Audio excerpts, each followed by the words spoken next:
Hi, മലയാളത്തിൽ പൊതുവെ കുറേയധികം നല്ല സിനിമകൾ ഇറങ്ങാറുണ്ട്. ചില സിനിമകളൊക്കെ വളരെ ചെറുതാണെങ്കിലും അധികമാരും അറിഞ്ഞില്ലെങ്കിൽ പോലും മികച്ച ചലച്ചിത്രങ്ങളായിരിക്കും. അത്തരമൊരു ചലച്ചിത്രമാണ് ഔസേപ്പിന്റെ ഉസിയത്ത്. ഒരുപാട് ജനങ്ങളൊന്നും ഈ ചിത്രത്തെ പറ്റി കേട്ടിട്ട് പോലും ഉണ്ടാവില്ല. തിയേറ്ററിലും വളരെ മികച്ച പ്രതികരണമൊന്നും നേടാൻ ഈ ചിത്രത്തിന് സാധിച്ചില്ല. പക്ഷേ ഗംഭീര സിനിമയാണ്. കുറച്ചു വർഷങ്ങൾക്ക് മുമ്പിറങ്ങിയ ജോജി എന്ന ചലച്ചിത്രത്തെയൊക്കെ അനുസ്മരിപ്പിക്കും വിധം തയ്യാറാക്കിയ ഒരു മനോഹര ചലച്ചിത്രം. ഫസൽ ഹസൻ എഴുതിയ ചലച്ചിത്രം സംവിധാനം ചെയ്തത് ശരത്ചന്ദ്രനാണ്. എഡ്വാൻഡ് ആന്റണി ചലച്ചിത്രം പ്രൊഡ്യൂസ് ചെയ്തിരിക്കുന്നു. ചലച്ചിത്രം ഇപ്പോൾ ആമസോൺ പ്രൈമിൽ സ്ട്രീം ചെയ്യുന്നുണ്ട്. കാണാൻ താല്പര്യമുള്ളവർക്ക് അവിടെ നിന്നും ചലച്ചിത്രം കാണാം. ഷാജോണും ദിലീഷ് പോത്തിനും വിജയരാഘവനും അടക്കം അത്യാവശ്യം നല്ലൊരു താരനിര തന്നെ ചലച്ചിത്രത്തിലുണ്ട്. എന്തായാലും സിനിമയുടെ ചെറിയൊരു കഥാസംഗ്രഹം നമുക്ക് കേൾക്കാം. കഥയിലേക്ക് കടക്കുന്നതിന് മുമ്പ് ഇതുപോലെ സിനിമാ കഥകളൊക്കെ കേൾക്കാൻ ഇഷ്ടപ്പെടുന്നവരാണ് നിങ്ങളെങ്കിൽ നമ്മുടെ ചാനൽ ഒന്ന് സബ്സ്ക്രൈബ് ചെയ്തേക്കണേ. കഥ ആരംഭിക്കുന്നത് രണ്ട് സഹോദരങ്ങളെ കാണിച്ചുകൊണ്ടാണ്.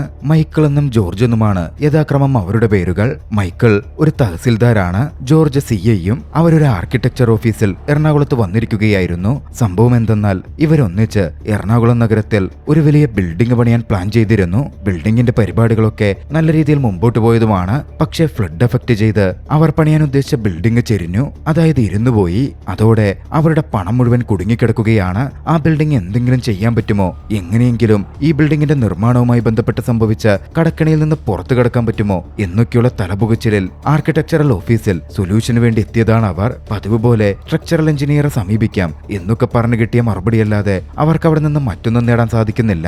ഇരുവരും നേരെ പുറത്തു വന്നു. നോക്കിയപ്പോഴോ കാറിന്റെ ടയർ പഞ്ചറാണ്. ഒരുപാട് സമയം അവിടെ അങ്ങനെ തുടരുന്നതിൽ കാര്യമില്ലല്ലോ. ഹൈറേഞ്ചിൽ താമസിക്കുന്നവർ ഈ ആവശ്യത്തിന് മാത്രം അങ്ങോട്ടേക്ക് എത്തിയതായിരുന്നു. ഇരുവരും തിരികെ യാത്ര തിരിച്ചു. ഈ പറഞ്ഞ മൈക്കിളിനും ജോർജിനും ഒരു സഹോദരൻ കൂടിയുണ്ട്. റോയ് എന്നാണ് അവന്റെ പേര്. കക്ഷി ഫോറസ്റ്റ് ഡിപ്പാർട്ട്മെന്റിൽ ഒരു ഉദ്യോഗസ്ഥനാണ്. അന്ന് ഓഫീസേഴ്സിന്റെ ഒപ്പം സർവേക്കും വന്യജീവികളുടെ കാൽപ്പാടെടുക്കാനൊക്കെ വേണ്ടി അവൻ പോയിരിക്കുകയായിരുന്നു. അടുത്ത ദിവസം തങ്ങൾക്ക് പോവേണ്ട ഒരു സ്ഥലത്തെപ്പറ്റി ഓഫീസർ സൂചിപ്പിച്ചപ്പോൾ അവൻ പറഞ്ഞു, സാർ, അടുത്ത ദിവസം ഞാനുണ്ടാകില്ല, എനിക്കൊന്ന് വീട് വരെ പോകണം. ഓഫീസറും ഓക്കെ അറിയിച്ചു. അടുത്ത ദിവസം ഹൈറേഞ്ചിലെ അവരുടെ വീട്ടിൽ എല്ലാവരും ഒത്തുചേരുന്നുണ്ടായിരുന്നു. കാര്യമെന്തെന്നാൽ റോയുടെ അമ്മയുടെ ഓർമ്മ ദിവസമാണ്. മൂത്ത രണ്ട് ചേട്ടന്മാരും അവരുടെ കുടുംബവും പ്രായമെത്തിയ അവരുടെ അച്ഛനും അന്ന് ആ വീട്ടിൽ ഒത്തുകൂടി. പിന്നാലെ സഹോദരങ്ങളും ഒന്നിച്ച് തങ്ങളുടെ തന്നെ എസ്റ്റേറ്റിലെ ചെറിയൊരു വെള്ളച്ചാലിൽ അവർ മദ്യപിക്കാനും കുളിക്കാനുമൊക്കെയായിട്ട് ഇറങ്ങി. പരസ്പരം കുശലങ്ങൾ പറഞ്ഞും മറ്റും അവർ രസിക്കുന്നുണ്ടായിരുന്നു. രണ്ട് സഹോദരങ്ങൾക്കും റോയോട് അത്യാവശ്യം നല്ല സ്നേഹമൊക്കെയായിരുന്നു. റോയ്ക്ക് നാട്ടിലെ വർഗീസേട്ടൻ എന്ന് പറയുന്ന വ്യക്തിയുടെ മകളുമായി ചെറിയ അടുപ്പമുണ്ട് എന്ന് മൊത്തത്തിലൊരു കേട്ടുകേൾവിയുണ്ട്. അതിനെപ്പറ്റി രണ്ടാമത്തെ ചേട്ടനായ ജോർജ് റോയോട് ചെറുതായി ഒന്ന് ചോദിക്കുന്നുണ്ട്.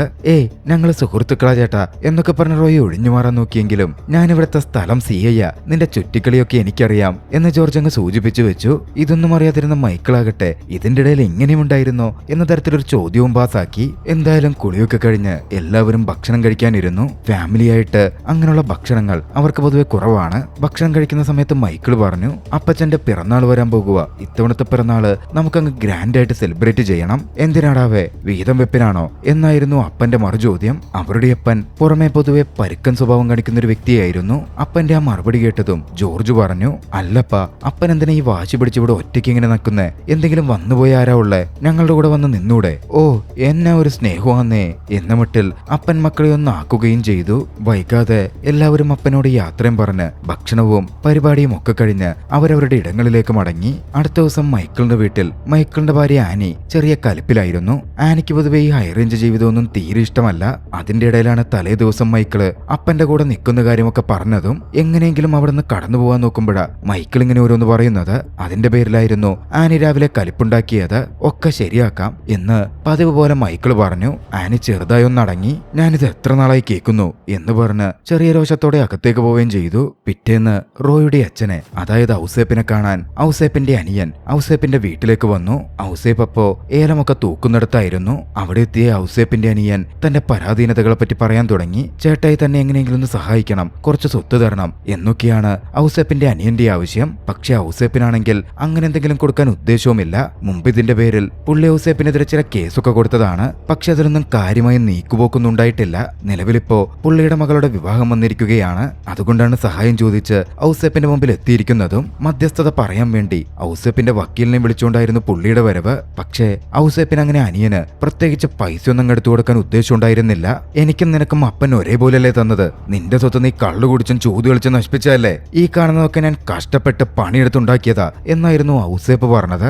ഔസേപ്പിന്റെ മറുപടി സൂഹിക്കാതിരുന്ന അനിയൻ ഔസേപ്പിനോട് ദേഷ്യപ്പെട്ട് അന്ന് അവിടെ നിന്ന് പോവുകയും ചെയ്തു. അയാള് പോയതും വക്കീല് പറഞ്ഞു, കാര്യം ഇത്തിരി കഷ്ടത്തിലാ, അതാ ഇങ്ങനെ വന്നത്. അറിയാടോ, സോണി കൊച്ചിന്റെ കല്യാണത്തിന്റെ കാര്യല്ലേ? ആഹാ, അതൊക്കെ അങ്ങ് നടന്നോളൂ, ഔസേപ്പ് മറുപടിയും പറഞ്ഞു. ഇതേസമയം മറുവശത്ത് തഹസീൽദാരായ മൈക്കിൾ തന്റെ ജോലിയുടെ ഭാഗമായി ഒരിടത്ത് സർവേയിലായിരുന്നു. അപ്പോഴാണ് അങ്ങോട്ടേക്ക് മൈക്കിളിനെ കാണാൻ ഒരു സംഘം നാട്ടുകാർ വരുന്നത്. വർഗീസ് എന്ന് പറഞ്ഞ വ്യക്തിയായിരുന്നു പ്രധാന ലീഡറായിട്ടുണ്ടായിരുന്നത്.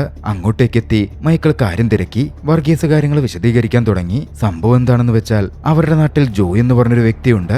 ആള് കുളം കുഴിക്കാൻ എന്ന പേരിൽ ലൈസൻസ് എടുത്ത് അവിടെ പാറ പൊട്ടിച്ചുകൊണ്ടിരിക്കുവാണ്. അതിനെതിരെ തഹസീൽദാരൻ എന്തെങ്കിലും ചെയ്യാൻ പറ്റുമോ എന്നറിയാനായിരുന്നു അവരുടെ വരവ്. പക്ഷെ തനിക്കൊന്നും ചെയ്യാൻ പറ്റില്ല, അവർക്ക് പരാതിയുണ്ടെങ്കിൽ കളക്ടറെ ചെന്ന് കാണാൻ പറഞ്ഞ് മൈക്കിൾ അവരെ പറഞ്ഞയച്ചു. അടുത്ത ദിവസം റോയ് തന്റെ ഫ്രണ്ടായ അഥവാ കാമുകിയായ അഞ്ജലിയെ കാണാൻ ചെന്നു. അഞ്ജലി നേരത്തെ പറഞ്ഞ വർഗീസിന്റെ മകളാണ്. അങ്ങോട്ടേക്ക് കയറി ചെന്നപ്പോ വർഗീസും അവിടെ ഉണ്ടായിരുന്നു. വർഗീസിനോടും റോയ് സംസാരിക്കുന്നുണ്ട്. മഴയുടെ കാര്യം എന്തായി എന്ന കാര്യമൊക്കെ ചോദിച്ചപ്പോ ഒന്നും ആയില്ല, എന്തെങ്കിലും ചെയ്യണം എന്ന മട്ടിലൊക്കെയായിരുന്നു വർഗീസിന്റെ സംസാരം. ചേട്ടനെ കാണാൻ പോയിട്ട് എന്തായെന്ന് റോയ് ചോദിച്ചപ്പോ അഞ്ജലി അങ്ങോട്ടേക്ക് കടന്നു വന്നിരുന്നു. ജോയിയുടെ കൈക്കൂലിയൊക്കെ മേടിച്ചതല്ലേ, അതിന്റെ കൂറ് കാട്ടാതിരിക്കോ എന്ന മട്ടിൽ അഞ്ജലി മറുപടി പറഞ്ഞു. റോയ്ക്കാണെങ്കിൽ ഒന്നും പറയാനുണ്ടായിരുന്നില്ല.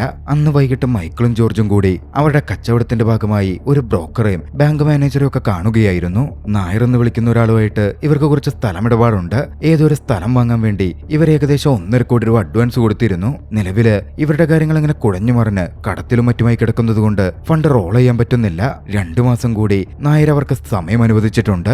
അതിനുള്ളിൽ എങ്ങനെയെങ്കിലും പ്രശ്നങ്ങൾ സോൾവ് ചെയ്യണം എന്ന് ബ്രോക്കർ അവരോടായി പറഞ്ഞു. 2 മാസത്തിനുള്ളിൽ പ്രശ്നം സോൾവ് ആയില്ലെങ്കിൽ മാനേജറായ തനിക്ക് തന്നെ വന്ന് അവരുടെ വീടിന്റെ മുമ്പിൽ നോട്ടീസ് ഒട്ടിക്കേണ്ടി വരും, അതായത് ജപ്തി നോട്ടീസ് ഒട്ടിക്കേണ്ടി വരും എന്ന് മധ്യാസക്തിയിലാണെങ്കിലും ആ ബാങ്ക് മാനേജറും പറയുന്നുണ്ട്. കുറച്ചുകൂടി ഒന്ന് ക്ഷമിച്ചാൽ മതി, എല്ലാത്തിനും പരിഹാരം ഉണ്ടാക്കാം എന്നായിരുന്നു മൈക്കിൾ പറഞ്ഞത്.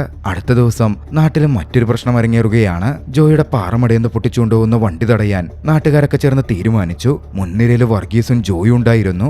അവരങ്ങനെ വണ്ടി തടഞ്ഞതും അങ്ങോട്ടേക്ക് ജോയ് വന്നു. ചോദിക്കാൻ വന്ന ജോയുമായിട്ട് നാട്ടുകാർ പ്രശ്നത്തിലായി. അപ്പോഴേക്കും CI ആയ ജോർജ് സ്ഥലത്തേക്ക് എത്തി. ജോർജ് നാട്ടുകാരെയൊക്കെ പിരിച്ചുവിട്ട് വണ്ടി വിടാനുള്ള ശ്രമം ആരംഭിച്ചതും മുമ്പിലുണ്ടായിരുന്ന റോയ് അത് തടഞ്ഞു. ചേട്ടൻ അയാളുടെ ഇന്ന് വല്ലതും മേടിച്ചിട്ടുണ്ടെങ്കിൽ അതിനുള്ള കൂറ് അവിടെ കാണിച്ചാൽ മതി എന്ന മട്ടില് റോയ് പറഞ്ഞത് ജോർജിനങ്ങ് സുഖിച്ചില്ല. നിന്ന നിൽപ്പില് ജോർജ് റോയുടെ കരണക്കുറ്റി പുകച്ചു. അവനെ വലിച്ച് ജീപ്പിൽ കയറ്റുന്ന കോൺസ്റ്റബിൾസിനോടും പറഞ്ഞു. പിന്നാലെ നാട്ടുകാരെ ഒതുക്കി വണ്ടിയൊക്കെ അവൻ പറഞ്ഞുവിട്ട് ജോർജ് ജീപ്പെടുത്ത് റോയുമായി പോവാൻ തുടങ്ങി. പക്ഷെ വണ്ടിയിൽ യാത്ര ചെയ്യുമ്പോൾ ജോർജിന് റോയ് അങ്ങനെ തല്ലിയതിനൊരു കുറ്റബോധമൊക്കെ തോന്നുന്നുണ്ട്. എന്തൊക്കെ പറഞ്ഞാലും അനിയനോട് ജോർജിന് നല്ല സ്നേഹമൊക്കെ ഉണ്ടായിരുന്നു. നീ പഠിച്ചോനല്ലടാ, നിനക്ക് കാര്യങ്ങളൊക്കെ അറിയാൻ പാടില്ലേ, എവിടെയെങ്കിലും പോയി രക്ഷപ്പെട്ടൂടെ എന്ന മട്ടില് ജോർജ് റോയോട് ചോദിച്ചു. അനിയന്മാരെന്തേലും തെറ്റ് ചെയ്താ ചേട്ടന്മാരിങ്ങനെ തെറ്റ് തിരുത്തുകയൊക്കെ ചെയ്യും, അതങ്ങനെ കണ്ടാ മതി എന്നും താൻ തല്ലിയതിനെ പറ്റി ജോർജ് പറയുകയും ചെയ്തു. റോയൊന്നും മിണ്ടിയില്ല. അടുത്ത ജംഗ്ഷൻ എത്തിയപ്പോ ജീപ്പ് ഒതുക്കി റോയെ ജോർജ് അവിടെ ഇറക്കി വിട്ടു. അന്ന് രാത്രി വീട്ടിലായിട്ടും ജോർജിന് ഒരു സമാധാനം ഉണ്ടായിരുന്നില്ല. രാവിലെ റോയെ തല്ലിയതിലുള്ള ദുഃഖം അയാളുടെ ഉള്ളിൽ തന്നെ ഉണ്ടായിരുന്നു. ജോർജിന് റോയോട് എത്രത്തോളം സ്നേഹമുണ്ട് എന്നതിൽ നിന്നൊക്കെ വ്യക്തമാവുന്നുമുണ്ട്. അടുത്ത ദിവസം റോയ് പള്ളിയിൽ പോയി അമ്മയുടെ കുഴിമാടത്തിനടുത്തെത്തി പ്രാർത്ഥിച്ചു. പോരുമ്പോ അവിടെ അഞ്ജലിയും ഉണ്ടായിരുന്നു. അഞ്ജലിയെ കണ്ടവൻ സംസാരിച്ചു. എന്താ വല്ലാതിരിക്കുന്നേ, ഇന്നലെ ചേട്ടൻ തല്ലിയം കൊണ്ടാണോ എന്ന മട്ടിൽ അഞ്ജലി ചോദിച്ചപ്പോ ഏയ് അത് ചേട്ടനല്ലേ, അതൊന്നും കുഴപ്പമില്ല എന്നായിരുന്നു റോയുടെ മറുപടി. പിന്നെന്താന്ന് അവൾ ചോദിച്ചപ്പോ റോയ് പറഞ്ഞു, ഒരു തീരുമാനം എടുക്കാൻ പറ്റുന്നില്ല, അതായി ഒരു കൺഫ്യൂഷൻ. നീ എപ്പോഴാ ഹോസ്റ്റലിൽ പോകുന്നേ, ഞാൻ കൊണ്ടാക്കട്ടെ എന്ന് റോയ് ചോദിച്ചപ്പോ അവൾ അതിന് ഓക്കെ പറഞ്ഞു. എറണാകുളത്ത് അഞ്ജലി ഇന്റേൺഷിപ്പ് ചെയ്യുന്നുണ്ട്. അങ്ങനെ അവർ എറണാകുളത്തേക്ക് യാത്ര തിരിച്ചു. പ്രണയ സല്ലാപങ്ങളും മനോഹരമായ നിമിഷങ്ങളും ആ യാത്രയിൽ പ്രകടമായിരുന്നു. അങ്ങനെ അവർ യാത്ര ചെയ്ത് എറണാകുളത്തെത്തി. അഞ്ജലിയെ ഡ്രോപ്പ് ചെയ്ത ശേഷം റോയ് തിരിച്ചു പോകാൻ വേണ്ടി ബസ് സ്റ്റാൻഡിൽ നിൽക്കുമ്പോ അതാ ആ വഴി റോയുടെ കൊച്ചായിയും കൊച്ചായിയുടെ മോളും കൂടി വരുന്നു. കൊച്ചായുടെ മോള് സോണി അവിടെ ആയിരുന്നു ജോലി നോക്കിക്കൊണ്ടിരുന്നത്. അവളുടെ കൂടെ കൂട്ടുവന്നതായിരുന്നു റോയുടെ അച്ഛന്റെ അനിയനായ അവൻ കൊച്ചായി എന്ന് വിളിക്കുന്ന കൊച്ചച്ഛൻ. കൊച്ചായിയോട് സോണിയുടെ വിവാഹത്തിന്റെ കാര്യമൊക്കെ റോയ് ചോദിച്ചറിഞ്ഞു. കയ്യില് ഒട്ടും പണമില്ലാത്ത കാര്യവും വിവാഹം ഉറപ്പിച്ചു പോയില്ലേ എന്നൊക്കെ കൊച്ചായി പരിഭവം പറയുന്നുണ്ടായിരുന്നു. എങ്ങനെങ്കിലും ഒരു 5 ലക്ഷം രൂപ മറിച്ചു തരാൻ പറ്റോടാ എന്ന മട്ടിൽ കൊച്ചായി റോയോട് സഹായം ചോദിച്ചു. ഞാൻ നോക്കട്ടെ, ശരിയാക്കാമെന്ന് റോയ് എന്ന മറുപടിയും പറഞ്ഞു. ഇതിനിടയിൽ മൈക്കിളിന്റെയും ജേക്കബിന്റെയും സാമ്പത്തിക ബാധ്യതയുടെ കുരുക്കുമുറുകുക കൊടുക്കുകയായിരുന്നു. 2 മാസത്തിനകം ബാങ്കിലെ ബാധ്യത ക്ലോസ് ചെയ്യണം, ഇല്ലെങ്കിൽ അത് വലിയ പ്രശ്നമാവും. ബാങ്ക് മാനേജർ അവരോട് ആ കാര്യം വ്യക്തമായും പറഞ്ഞു. അടുത്ത ദിവസം റോയെ കാണാൻ റോയിന്റെ ഒരു കൂട്ടുകാരൻ റോയ് താമസിക്കുന്നിടത്ത് ചെന്നു. പതിവ് പോലെ അവർ തമ്മിൽ കുശലാന്വേഷണങ്ങൾ നടത്തി. റോയ് ആ സമയം കൂട്ടുകാരനോട് കൊച്ചായുടെ കാര്യവും 5 ലക്ഷം രൂപ എവിടെന്നെങ്കിലും സംഘടിപ്പിക്കാൻ പറ്റോടാ എന്ന മട്ടിലും കൂട്ടുകാരനോട് ചോദിച്ചു. നിന്റെ അപ്പനോട് ചോദിച്ചു നോക്കാൻ പാടില്ലേ എന്നായിരുന്നു കൂട്ടുകാരന്റെ ചോദ്യം. അപ്പൻ ആട്ടുമെന്നുറപ്പാ, എന്നാലും ഒന്ന് ചോദിച്ചു നോക്കാമല്ലേ എന്ന മട്ടിൽ റോയ് സൂചിപ്പിക്കുകയും ചെയ്തു. രാത്രിയിൽ വീട്ടിൽ ജോർജും മൈക്കിളും ഒത്തുകൂടിയിരുന്നു. എങ്ങനെ കാര്യങ്ങൾ വട്ടത്തിലെത്തിക്കുമെന്ന് അവർക്കൊരു പിടിയുമില്ല. മൊത്തത്തിൽ പിടിവിട്ട് നിൽക്കുവാണ്. സാമ്പത്തിക ബാധ്യത ആത്മഹത്യയുടെ വക്കിൽ വരെ എത്തി നിൽക്കുന്നു. ഒരുപക്ഷെ അവരുടെ ജോലി വരെ നഷ്ടപ്പെടുന്ന അവസ്ഥ.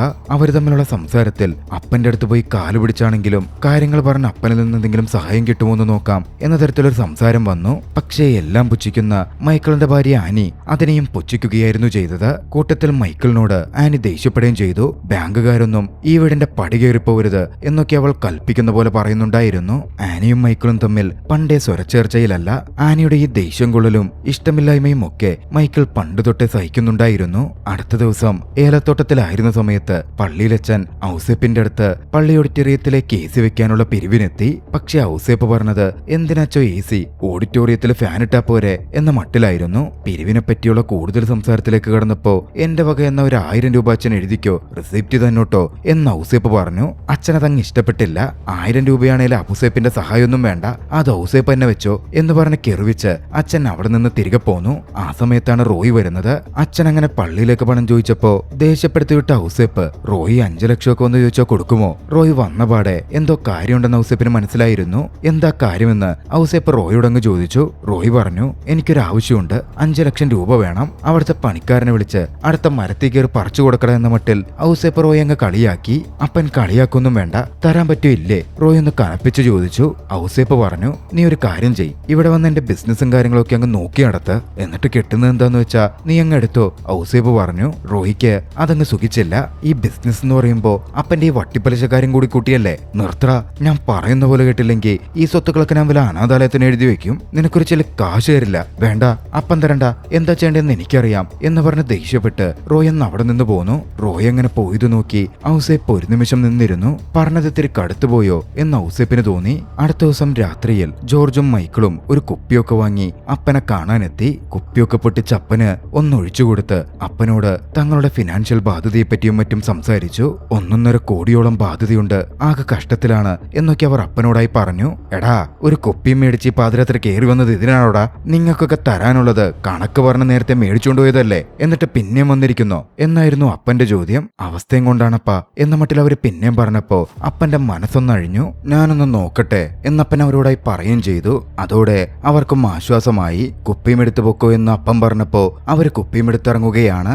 എന്തായാലും കുപ്പിയും മേടിച്ചുകൊണ്ട് വന്നു. അപ്പൻ പണം തരുമെന്നുള്ള പ്രതീക്ഷയിൽ പുറകിലിരുന്ന് മദ്യപിക്കാം എന്ന് മൈക്കിൾ പറഞ്ഞപ്പോ ജോർജിനും അത് കൊള്ളാമെന്ന് തോന്നി. ഇരുവരും പിന്നിലിരുന്ന് മദ്യപിച്ച് പരസ്പരം സംസാരിക്കാൻ തുടങ്ങി. മൈക്കിൾ 2 എണ്ണം അടിച്ചു കഴിഞ്ഞപ്പോ ജീവിതത്തിലെ അവസ്ഥകളെപ്പറ്റി ഓർത്തോർത്തു പറഞ്ഞു. പ്രത്യേകിച്ചും അപ്പൻ പറഞ്ഞ കാര്യങ്ങൾ ചെയ്ത്, അപ്പൻ പറഞ്ഞ പോലെ പഠിച്ച്, അപ്പൻ പറഞ്ഞ ജോലി ചെയ്ത്, അപ്പൻ പറഞ്ഞ പെണ്ണിനെ തന്നെ കെട്ടി തന്റെ ജീവിതം ഇങ്ങനെ മുമ്പോട്ട് പോയ കാര്യങ്ങൾ പലതിലും മൈക്കിൾ സന്തോഷത്തെ പോലുമല്ലെന്ന് വ്യക്തമാവുന്നുണ്ടായിരുന്നു. ആ സമയം ജോർജ് പറഞ്ഞു, ഒരു 10 കൊല്ലം കൂടി നമ്മുടെ അമ്മ ജീവിച്ചിരുന്നെങ്കിൽ നമ്മളൊന്നും ഇങ്ങനാവില്ലായിരുന്നു. ആ സമയത്താണ് പെട്ടെന്ന് ഏലമൊക്കെ സൂക്ഷിക്കുന്ന കളപ്പുരയിൽ എന്തോ അനക്കം അവർ കേട്ടത്. എന്താണെന്ന് നോക്കാൻ അവർ ചെന്നപ്പോ ഒരു യുവാവ് അവിടെ നിന്ന് ഇറങ്ങി ഓടുന്നു. കള്ളനാണെന്ന് കരുതി അവർ ആ യുവാവിനെ പിന്തുടർന്നു. ഒരു ചേസിനിടയിൽ ജോർജ് നിലത്ത് കിടന്നൊരു കല്ലെടുത്ത് ആ യുവാവിനെ എറിഞ്ഞു. കല്ലുകൊണ്ടത് കൃത്യം തലയ്ക്കായിരുന്നു. കല്ലേറേറ്റ് അവൻ താഴെ വീണു. മുഖമടിച്ച് വീണുകിടന്ന ആ യുവാവിനെ അവർ ചെന്ന് മറച്ചിട്ട് നോക്കി. യുവാവിന്റെ മുഖം കണ്ടതും അവർ ഞെട്ടിയിരുന്നു. അത് അവരുടെ റോയ് ആയിരുന്നു. അവരുടെ കുഞ്ഞനിയൻ റോയ്. തലയ്ക്കാഘാതമേറ്റ് വീണ് റോയ് കൊല്ലപ്പെട്ടിരുന്നു. അങ്ങനെ റോയ് മരണപ്പെട്ടത് കണ്ടതും മൈക്കിളും ജോർജും വല്ലാതെ വിഷമിച്ചു. ജോർജ് ആണെങ്കിൽ ആകെ ഭയന്നിരുന്നു. ജോർജ് മൈക്കിളിനോടായി അപേക്ഷിച്ചു, ഈ മരണവിവരം പുറത്തറിഞ്ഞാൽ കുടുംബവും ജോലിയും ഒക്കെ ഇല്ലാതാകും, ആകെ പ്രശ്നമാകും. ആരും അറിയാതെ ഈ മരണം ഒതുക്കി തീർക്കാം. മൈക്കിള് തന്റെ സഹോദരന്റെ മരണമോർത്ത് വേദനിക്കുകയായിരുന്നു. ജോർജിനും വേദനയുണ്ടായിരുന്നെങ്കിലും അപ്പോൾ മറ്റൊന്നും ചെയ്യാൻ പറ്റില്ലായിരുന്നു. ജോർജ് തന്റെ അനിയന്റെ മൃതശരീരം എടുത്ത് കളപ്പുരയ്ക്ക് സമീപം കുഴികുത്തി മൂടി. കൂട്ടത്തിൽ മൈക്കിളും ഉണ്ടായിരുന്നു. എന്തായാലും അന്ന് രാത്രി വേദനയോടെയാണെങ്കിലും ആ മൃതദേഹം മറവ് ചെയ്ത ശേഷം അവർ അവിടെ നിന്ന് പോരുകയാണ്. തിരികെ പോരുന്ന വഴിയിൽ റോയുടെ ബൈക്ക് ഇരിക്കുന്നുണ്ടായിരുന്നു. ബൈക്ക് മാറ്റിയത് ജോർജാണ്. അടുത്ത ദിവസം ജോർജ് സാഹചര്യവുമായി ബന്ധപ്പെട്ട എല്ലാ തെളിവുകളും നശിപ്പിച്ചു. കാറ് കഴുകി വൃത്തിയാക്കി. ലോലഹൃദയനായ മൈക്കിളാണെങ്കിൽ തന്റെ അനിയന്റെ മരണം കൺമുമ്പിൽ കണ്ടതുകൊണ്ട് ഒരുപാട് ബുദ്ധിമുട്ടിലായിരുന്നു. ദിവസങ്ങൾ കുറച്ച് മുമ്പോട്ട് പോയി. ഒരു തരത്തിലും തന്റെ അനിയന്റെ മുഖം മറക്കാനോ നടന്ന കാര്യം മറന്നുകളയാനോ മൈക്കിളിന് പറ്റുന്നുണ്ടായിരുന്നില്ല. മൈക്കിൾ ജോർജിനെ വിളിച്ചു വരുത്തി തന്റെ അവസ്ഥ പറഞ്ഞു. ഉറങ്ങാൻ പോലും തനിക്ക് പറ്റുന്നില്ലെന്നും നമ്മുടെ കൊച്ചല്ലായിരുന്നോടാ എന്നൊക്കെ മൈക്കിൾ പറയുന്നുണ്ടായിരുന്നു. ജോർജ് മൈക്കിളിനെ ആശ്വസിപ്പിച്ചു. ഒരു കയ്യബദ്ധം പറ്റിപ്പോയതല്ലേ ചേട്ടായി, ഇതിപ്പോ അതിന് തെളിവുകളോ സാക്ഷികളോ ഒന്നുമില്ല. ഞാനൊരു പോലീസുകാരനല്ലേ, എനിക്കിത് ഹാൻഡിൽ ചെയ്യാൻ പറ്റും. ജോർജ് അങ്ങനെ പറഞ്ഞ് മൈക്കിളിനെ സമാധാനിപ്പിച്ചു വിട്ടു. ദിവസങ്ങൾ അങ്ങനെ കടന്നുപോയി. കൂട്ടുകാരൻ റോയെ തിരക്കി വന്നെങ്കിലും റോയെ കാണുന്നില്ല. കാമുകി റോയെ വിളിച്ചിട്ടും കിട്ടുന്നില്ല. ഇതിനിടയിൽ ഔസേപ്പിനോടും റോയെ പറ്റി പലരും ചോദിച്ചു തുടങ്ങി. അന്ന് പണം ചോദിച്ചു വന്ന ശേഷം കാണാതായ റോയാണ്. റോയെ പറ്റി ഒരു വിവരവുമില്ല. ഔസേപ്പും വല്ലാതാവാൻ തുടങ്ങിയിരുന്നു. ഒരു ദിവസം കൊച്ചായി ജോർജിനെ കാണാൻ വീട്ടിലെത്തി. റോയെ പറ്റി അന്വേഷിച്ചായിരുന്നു കൊച്ചായിയുടെ വരവ്. റോയെ പറ്റി കുറച്ച് ദിവസമായിട്ട് ഒരു വിവരമില്ലല്ലോ എന്ന തരത്തിൽ കൊച്ചായി ചോദിച്ചു. അവനിങ്ങനെ കാടിന്റെ ഉള്ളിലേക്ക് സർവേക്കൊക്കെ പോയാ അതുപോലെയാ, റേഞ്ച് ഒന്നും കിട്ടില്ല കൊച്ചായി എന്നൊക്കെ പറഞ്ഞ് ജോർജ് ഒന്ന് ഒഴിയാൻ ശ്രമിച്ചു. പിന്നാലെ കാര്യം തിരക്കി. അവൻ എനിക്ക് കുറച്ച് പണം അറേഞ്ച് ചെയ്ത് തരാന്ന് പറഞ്ഞിരുന്നു. അതിനെപ്പറ്റി ഒരു വിവരം ഉണ്ടായില്ല.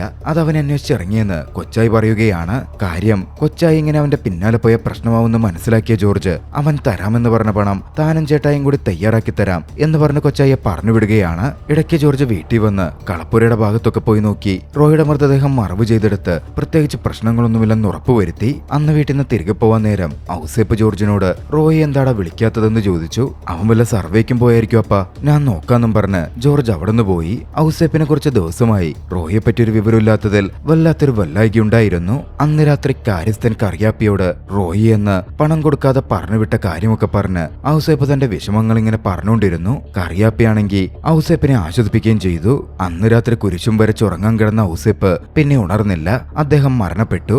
മരണാനന്തര ചടങ്ങുകൾക്കായി ആളുകളും കൂടി റോയുടെ അസാന്നിധ്യം അവിടെ ശ്രദ്ധേയമാവുന്നുണ്ടായിരുന്നു. റോയെ പറ്റി ചോദിച്ചപ്പോ വിളിച്ചിട്ടുണ്ട്, അവൻ വന്നുകൊണ്ടിരിക്കാന്ന് പറഞ്ഞ് എന്നൊക്കെ പറഞ്ഞ് ജോർജും മൈക്കിളും ചെറുതായി മാറി നിൽക്കാനൊക്കെ നോക്കുന്നുണ്ട്. റോയ് വരുന്നവരെ കാത്തിരിക്കാമെന്ന് പറഞ്ഞ് അടക്കം ദീർഘിപ്പിച്ചുകൊണ്ടിരിക്കുവാണ്. ഇതിനിടയിൽ ജോർജ് മൈക്കിളിനോട് ചേട്ടാ ഇന്ന് മദ്യപിക്കരുത്, ചേട്ടായി മദ്യപിച്ച ചിലപ്പോ അറിയാണ്ടെന്തെങ്കിലും പറഞ്ഞു പോവും എന്ന് പ്രത്യേകം വാൺ ചെയ്തിരുന്നു. എന്നിരുന്നാലും അന്ന് രാത്രി നാട്ടുകാർ അതുമിതും പറഞ്ഞ് റോയെ കാണുന്നില്ലല്ലോ, കുറച്ച് ദിവസമായിട്ട് അവനെന്തോ പറ്റിയിട്ടുണ്ടെന്ന സംസാരമൊക്കെ വന്നപ്പോ മദ്യപിച്ചുകൊണ്ട് ജോർജിനൊപ്പം നിൽക്കുകയായിരുന്ന മൈക്കിള് അത് പറഞ്ഞവനെ കടന്നാക്രമിച്ചു. ഒടുവിൽ ജോർജ് ആയിരുന്നു മൈക്കിളിനെ പിടിച്ച് മുറിയിലേക്ക് കൊണ്ടുപോയത്. ചേട്ടാ എന്നെ പരിപാടിയെ കാണിച്ച് വാതിലടച്ച് മൈക്കിളിനോട് ജോർജ് ചോദിച്ചു. മൈക്കിളാണെങ്കിൽ വേദന കൊണ്ട് പൊട്ടി കരയുകയായിരുന്നു. ജോർജ് ഒടുവിൽ മൈക്കിളിനെ ആശ്വസിപ്പിക്കാൻ ശ്രമിച്ചു.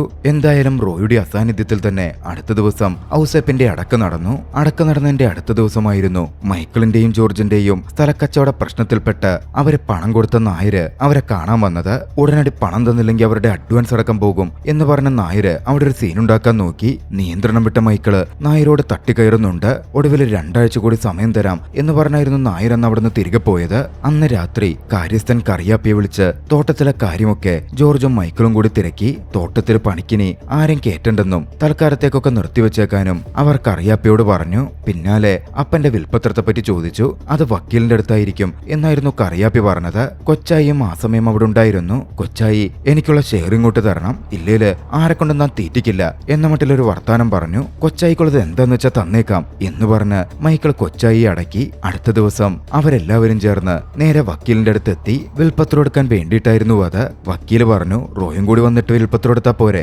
അതിനെന്താ വിൽപ്പത്രത്തിലുള്ള പോലെ റോയ്ക്ക് എന്താന്ന് വെച്ചാൽ കൊടുത്താ പോരെ എന്നായിരുന്നു ജോർജ് പറഞ്ഞത്. ഒടുവിൽ വക്കീലെടുത്ത് വിൽപ്പത്രം വായിച്ചു. വിൽപ്പത്രപ്രകാരം മുഴുവൻ സ്വത്തുക്കളും ബാങ്ക് ബാലൻസും റോയ്ക്കായിരുന്നു ഔസേപ്പ് എഴുതി വെച്ചിരുന്നത്.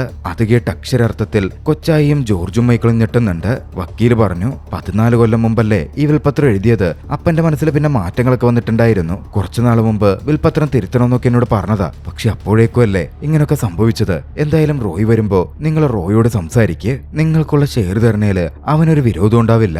വക്കീൽ അത് പറഞ്ഞപ്പോ ജോർജ് ഒന്ന് ഞെട്ടിയിരുന്നു. മൈക്കിളാണെങ്കിൽ ഇനി എന്തു ചെയ്യുമെന്നറിയാത്ത ഒരു ഷോക്കിൽ വല്ലാതൊന്ന് ചിരിച്ചും പോയി. അവിടെ നിന്ന് ഇറങ്ങിയവർ ഏലത്തോട്ടത്തിനടുത്ത് വന്ന് സംസാരിക്കാൻ തുടങ്ങി. കൊച്ചായി പറഞ്ഞു, കൊച്ചായുടെ വിഷമങ്ങളൊക്കെ അവനറിയാം, നിങ്ങളെക്കാളും മനസാക്ഷിയുള്ളവനാ. കൊച്ചായിക്ക് എന്തായാലും അവൻ നല്ല രീതിയിൽ തരും. അവനെ കണ്ടെത്താൻ എന്താണ് വേണ്ടത് അത് നമ്മൾ ആദ്യം അങ്ങോട്ടേക്ക് നോക്കണം. ഇത്രയും നാളായിട്ട് അനിയനെ കണ്ടെത്താൻ പറ്റാത്ത നീയൊക്കെ എന്നാ കോണത്തിലെ പോലീസാടാ? ജോർജിനെ നോക്കിക്കൊണ്ട് കൊച്ചായി ചോദിച്ചു. ജോർജിന് അതങ്ങോട്ടേക്ക് സുഖിച്ചില്ല. അങ്ങനെയാണെ താൻ പോയി കണ്ടുപിടിക്കടോ എന്നായി ജോർജ്. കൊച്ചായി ഗർവിച്ച് ഞാൻ കണ്ടുപിടിക്കൂടോ, നിന്റെ മേളിലുണ്ടല്ലോ പോലീസ്, ഞാൻ കേസ് കൊടുക്കാൻ പോവാ എന്ന് പറഞ്ഞ അവിടെ നിന്ന് പോവുകയും ചെയ്തു. കേസ് കൊടുക്കാൻ പോവാത്രേ. ജോർജ് പറഞ്ഞതും മൈക്കിൾ പറഞ്ഞു, ആ കേസ് കൊടുക്കട്ടടാ, എനിക്കും പണത്തിനാവശ്യമുണ്ട്. ചേട്ടാ എന്ത് വർത്താനം ഈ പറയുന്നേ? പിന്നല്ലാണ്ട് ജോർജ്, എനിക്കിനി 10 പൈസ കിട്ടണമെങ്കിൽ അവൻ മരിച്ചു എന്ന് പുറം ലോകത്ത് അറിയണം. ചേട്ടായി നമ്മൾ രണ്ടാളും പെടും. നമ്മൾ രണ്ടാളോ? ജോർജ്, ഞാനാരെയും കൊന്നിട്ടില്ല, കുഴിച്ചിടാൻ പറഞ്ഞിട്ടില്ല. അതൊക്കെ ചെയ്തവര് തന്നെ ഒറ്റയ്ക്ക് അങ്ങോട്ടേക്ക് ഏറ്റുണ്ടാ മതി. ജോർജിന് നന്നായി ദേഷ്യം വന്നു. മൈക്കിളിനെ പിടിച്ച് വിരല് ചൂണ്ടി ജോർജ് പറഞ്ഞു, ഒരുമാതിരി മറ്റോടത്ത് വർത്താനം പറഞ്ഞാലുണ്ടല്ലോ. ദേഷ്യപ്പെട്ട് ജോർജ് അവിടെ നിന്നും പോന്നു. അന്ന് വീട്ടിലേക്ക് എത്തിയിട്ട് ജോർജിനൊരു സമാധാനം ഉണ്ടായിരുന്നില്ല. മൈക്കിളിന്റെയും അവസ്ഥ അത് തന്നെയായിരുന്നു. കഞ്ഞി പോലും കുടിക്കാൻ മൈക്കിളിന് സാധിച്ചില്ല. രാത്രി മുഴുവൻ മൈക്കിൾ ആലോചിച്ച് കിടന്നു. ഇതിനിടയിൽ രാത്രി റോയ് തന്റെ മുമ്പിൽ രക്തമൊലിച്ചു വന്ന് നിൽക്കുന്ന പോലെ മൈക്കിളിന് ഹാലൂസിനേഷനും ഉണ്ടായി. മൈക്കിള് വല്ലാതെ ഭയപ്പെട്ടു. ഇതൊക്കെയാണെങ്കിൽ മൈക്കിളിന്റെ ഭാര്യ ആനി ശ്രദ്ധിക്കുന്നുമുണ്ടായിരുന്നു. എന്താ പറ്റിയേ, എന്താ കാര്യം? ആനി മൈക്കിളിനോട് ചോദിച്ചു. പിടിവിട്ട അവസ്ഥയിൽ ഒരു ആക്സിഡന്റ് ഉണ്ടായി നമ്മുടെ റോയ് എന്ന് പറഞ്ഞ് മൈക്കിൾ പൊട്ടിക്കരഞ്ഞു.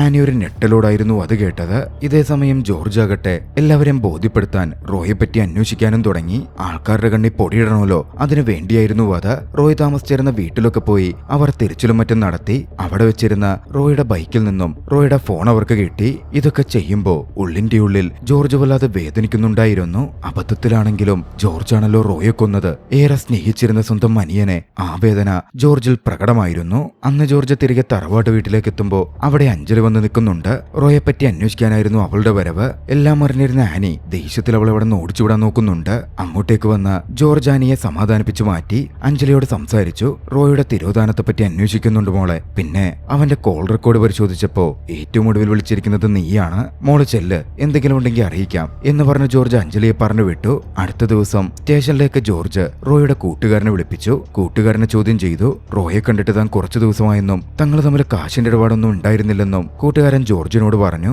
കൂട്ടത്തിൽ റോയെ കാണാതാവുന്നതിന്റെ തലേ ദിവസം ഒരു ചാക്യാലം വിൽക്കാൻ തന്നെ ഏൽപ്പിച്ചെന്നും അത് വിറ്റ് പണം വന്ന് തന്നെ അവന്റെ കയ്യിൽ കൊടുത്തെന്നും ആ കൂട്ടുകാരൻ വ്യക്തമാക്കി. ഏലം എവിടെ നിന്ന് ചോദിച്ചില്ലടാ എന്ന് ജോർജ് ചോദിച്ചപ്പോ തറവാട്ടിൽ നിന്നാണെന്നാ പറഞ്ഞത് എന്നായിരുന്നു കൂട്ടുകാരന്റെ മറുപടി. അതോടെ അന്ന് രാത്രിയിൽ ഏലം മോഷ്ടിച്ച് വിൽക്കാൻ വേണ്ടിയായിരുന്നു റോയ് എന്ന തറവാട്ടിലെ കളപ്പുരയിൽ വന്നത് എന്ന കാര്യം ജോർജിന് വ്യക്തമായി. അധികം വൈകാതെ മുതിർന്ന ഉദ്യോഗസ്ഥൻ ജോർജിനെ വിളിപ്പിച്ചു. അനിയന്റെ തിരോധാന കേസ് എന്താ എന്ന് ചോദിച്ചു. അന്വേഷിക്കുന്നുണ്ടെന്നും മറ്റൊന്നും കിട്ടിയിട്ടില്ല എന്നായിരുന്നു ജോർജ് പറഞ്ഞത്. കൊച്ചായി അവിടെ ഒരു കേസ് കൊടുത്തിട്ടുണ്ടെന്നും പ്രോട്ടോകോൾ പ്രകാരം ജോർജിനെ കേസ് അന്വേഷിക്കുന്നത് ശരിയല്ല. ജോർജിന്റെ അനിയനല്ലേ കാണാതായത്, മറ്റൊരു ഓഫീസറെ താൻ നിയമിക്കാം എന്ന തരത്തിൽ മേലുദ്യോഗസ്ഥൻ പറഞ്ഞു. താൻ തന്നെ അന്വേഷിച്ചാ പോരെ എന്ന മട്ടിൽ ജോർജ് ചോദിച്ചെങ്കിലും വെറുതെ പോലീസ് ഡിപ്പാർട്ട്മെന്റിന് ഒരു പ്രശ്നം ഉണ്ടാക്കണ്ടല്ലോ എന്ന് സീനിയർ ഓഫീസർ പറഞ്ഞപ്പോ ജോർജ് പ്രത്യേകിച്ചൊന്നും പറഞ്ഞില്ല.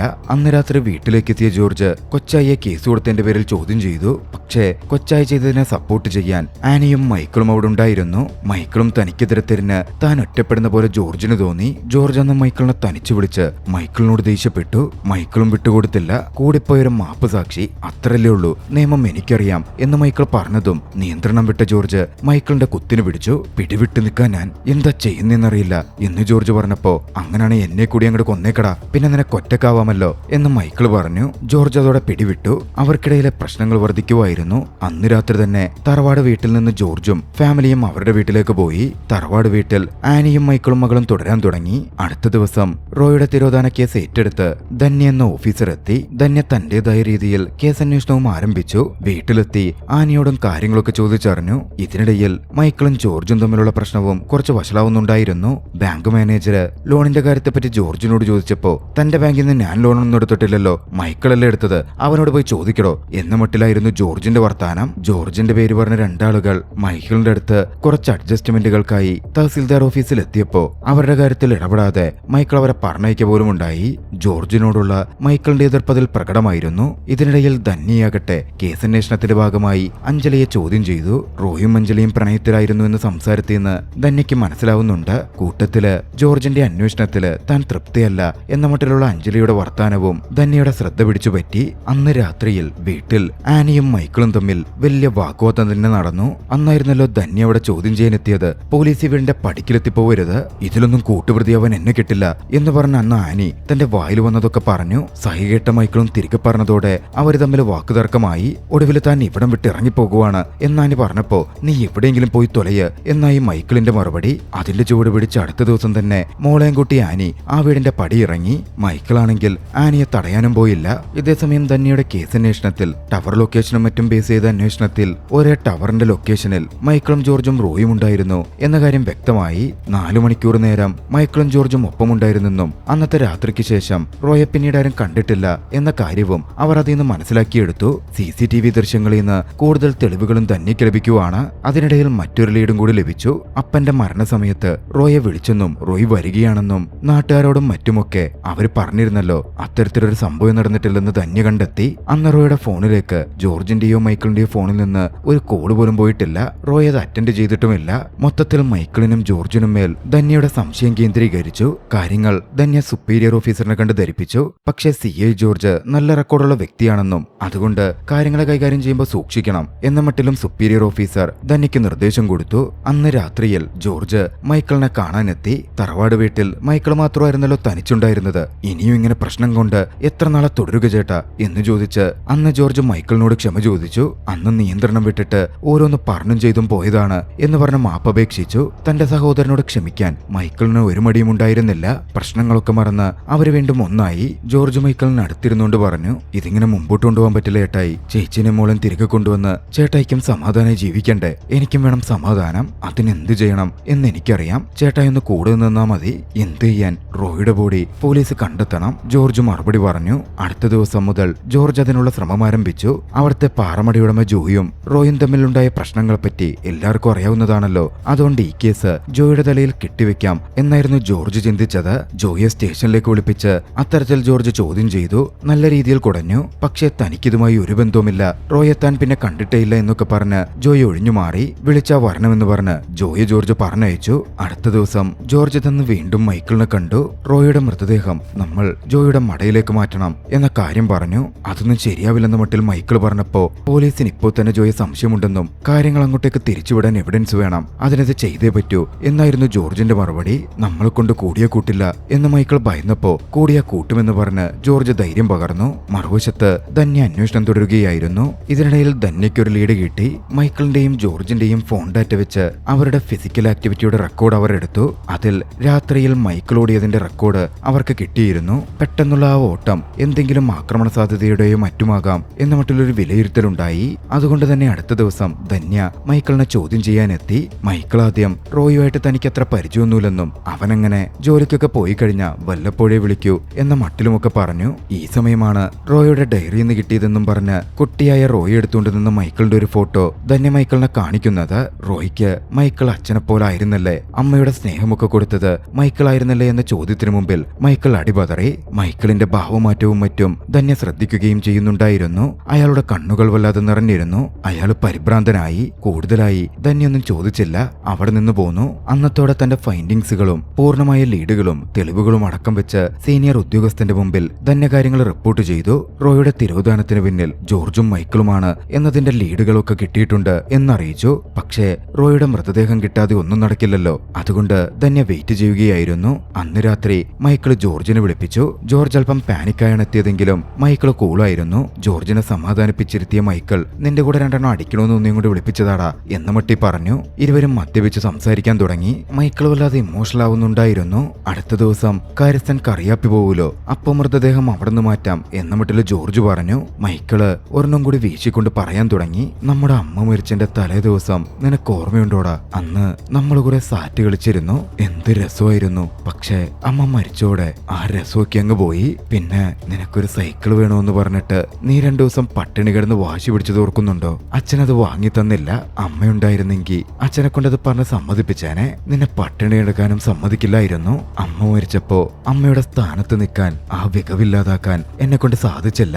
വിടി ചേട്ടായി. ഇമോഷണലായ മൈക്കിളിനെ ജോർജ് ആശ്വസിപ്പിക്കാൻ ശ്രമിച്ചു. മൈക്കിൾ പറഞ്ഞു, ഇല്ലടാ, അന്ന് ഞാനതങ്ങ് ചെയ്തിരുന്നെങ്കിൽ നമ്മളൊന്നും ഇങ്ങനെ ആവില്ലായിരുന്നു. ഒരു പെക്ക് കൂടി ഒഴിച്ച് വീശിയ ശേഷം മൈക്കിൾ പറഞ്ഞു, ആനി ഇനി വരുമെന്ന് തോന്നുന്നില്ല. അവൾക്ക് മടുത്തിട്ടുണ്ടാകും. ഇല്ല ചേട്ടായി, ചേച്ചി ഇത് എവിടെ പോവാനാ? ഏയ് അങ്ങനൊന്നും അല്ലടാ, ഞാനിപ്പോ നല്ല കോൺഫിഡന്റാ. ഇപ്പൊ എനിക്കൊരു സമാധാനം തോന്നുന്നുണ്ട്. നാളത്തോടെ എല്ലാം ശരിയാകും. ചില കാര്യങ്ങളൊക്കെ മൈക്കിൾ അന്ന് രാത്രിയിലെ തീരുമാനിച്ചുറച്ചിരുന്നു. അടുത്ത ദിവസം പുലർച്ചെ ജോർജ് പാറമടയിലെത്തി മൃതദേഹം എവിടെ തള്ളാം എന്ന പ്രദേശങ്ങളൊക്കെ നോക്കി വെച്ചു. ഇതേ സമയം മറുവശത്ത് മൈക്കിളാകട്ടെ കുളിച്ച് തയ്യാറെടുത്ത് പ്രാർത്ഥിക്കുകയായിരുന്നു. പിന്നാലങ്ങോട്ടേക്ക് ധന്യ വന്നെത്തി. ധന്യയെ വിളിച്ചിരുത്തി മൈക്കിൾ സംസാരിക്കാൻ തുടങ്ങി. മൈക്കിൾ വന്നിട്ടായിരുന്നു ധന്യ എത്തിയത്. റോയ് ജീവിച്ചിരിപ്പില്ല എന്ന സത്യം ധന്യയോട് മൈക്കിൾ തുറന്നു പറഞ്ഞു. അധികം വൈകാതെ പള്ളിയിൽ മരണമണി മുഴങ്ങി. സ്ഥലം സിഐയായ ജോർജിന് റിപ്പോർട്ടും എത്തി. ജോർജ് റോയുടെ മൃതദേഹം കുഴിച്ചെടുക്കുന്ന ധന്യയും സംഘവും ഫോറൻസിക്കുകാരുമുള്ള ഇടത്തേക്ക് വേഗം പുറപ്പെട്ടു ചെല്ലാൻ തുടങ്ങി. ജോർജൊക്കെ പാനിക്കായിരുന്നു. തന്റെ മേൽ കുറ്റം വരുമോ, താൻ പിടികൂടപ്പെടുമോ എന്ന ഭീതി അയാളെ ചുറ്റി വരഞ്ഞിരുന്നു. ജോർജ് അങ്ങനെ മൃതദേഹം എടുക്കുന്നിടത്തേക്ക് എത്തി. മൈക്കിൾ അവിടെ ഉണ്ടായിരുന്നു. ജോർജ് മൈക്കിളിനെ നോക്കി. മൈക്കിൾ പറഞ്ഞു, ആദ്യമായിട്ട് എന്റെ ജീവിതത്തിൽ ഞാനായിട്ടെടുത്തൊരു തീരുമാന.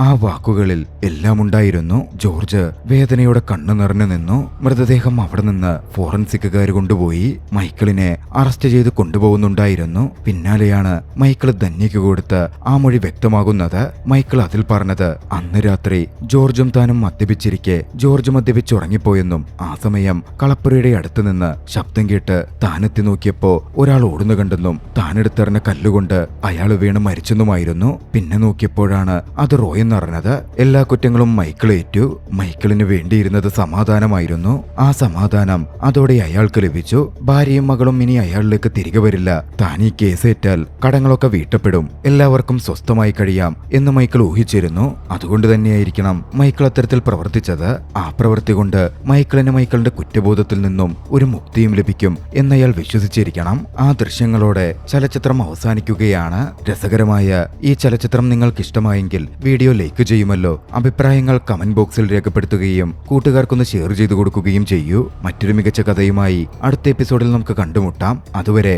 ബൈ.